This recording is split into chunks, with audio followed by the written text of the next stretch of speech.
Taiwan melaporkan 187 kasus positif lokal dan 1 kasus dari luar negeri tanggal 18 Juni.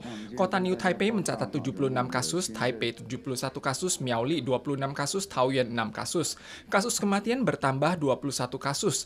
CCC memverifikasi saat ini kasus kematian lansia akibat vaksin AZ telah mencapai 20 kasus.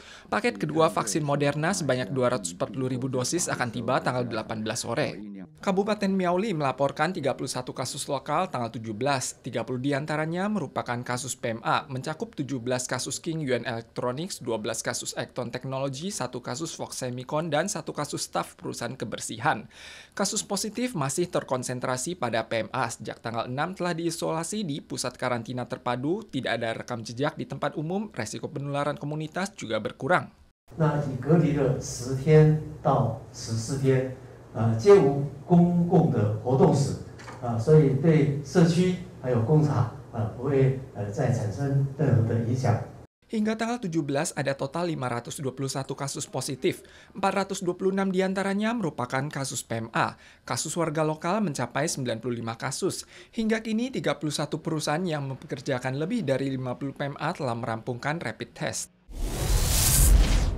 Sejak pertengahan Mei, TAPMC melaporkan kasus positif perdana. Hingga kini berjumlah 18 karyawan. Di antara 117 karyawan divisi pengemasan buah dan sayuran, ada 9 orang yang terinfeksi. Belakangan ini semuanya telah menyelesaikan rapid test dan PCR. Rutinitas kerja tanggal 17 dan 18 juga dihentikan untuk desinfeksi kantor. Karyawan juga diminta mengunjungi rumah sakit untuk melakukan rapid test sekali lagi. Sejak situasi menjadi parah, transaksi TAPMC telah anjlok 20 hingga 30%. Ada warga yang cemas tertular saat menyentuh kemasan buah dan sayuran. TAPMC menyampaikan produk buah dan sayuran dikemas di lokasi produksi. Karyawan tidak akan menyentuh produk. Resiko terinfeksi saat menyentuh buah dan sayuran sangat rendah. Disarankan misi utama TAPMC adalah mencari sumber penularan dan memutuskan rantai infeksi.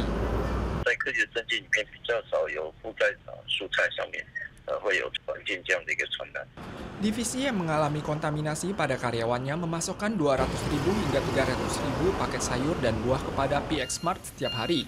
PX Mart mengklarifikasi tidak ada kontak langsung antara mereka dengan staf TAPMC. Karyawan divisi pengiriman atau penerima produk mengadopsi standar pencegahan pandemi yang tinggi. Banyak perusahaan yang melakukan diversifikasi asrama untuk menghindari resiko kontaminasi klaster PMA. Perusahaan ASE Technology di Kaohsiung memutuskan untuk mengalihkan sebagian staf yang hasil tesnya negatif ke hotel untuk mengurangi interaksi kelompok.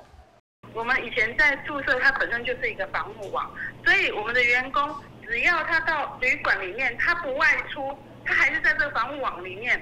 ASE Technology bekerja sama dengan Kingstown Hotel, City Suites, dan Kingship Hotel untuk 3 fase diversifikasi. Kingship Hotel menyediakan 140 kamar untuk 280 PMA wanita yang membawa penghasilan lumayan sejak berhenti beroperasi selama 1 bulan lalu.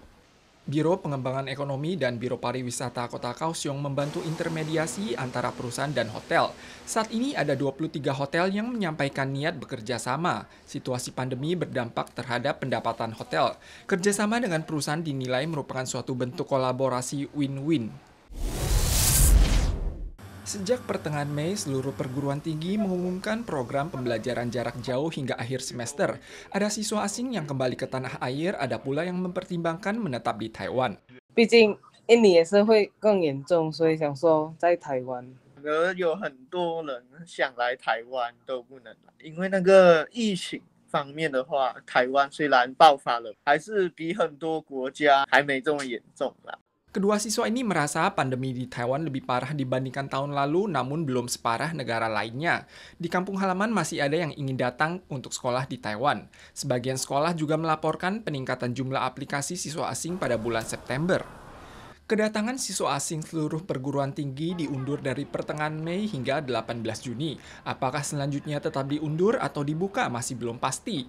Namun harus dilakukan persiapan dalam menanggapi pandemi. Terutama saat ini masih sulit untuk menilai pengaruh pandemi terhadap pendaftaran jumlah siswa. Bila situasi berlanjut, maka pembelajaran virtual akan diaktifkan atau pendaftaran kelas baru akan diundur 1 semester.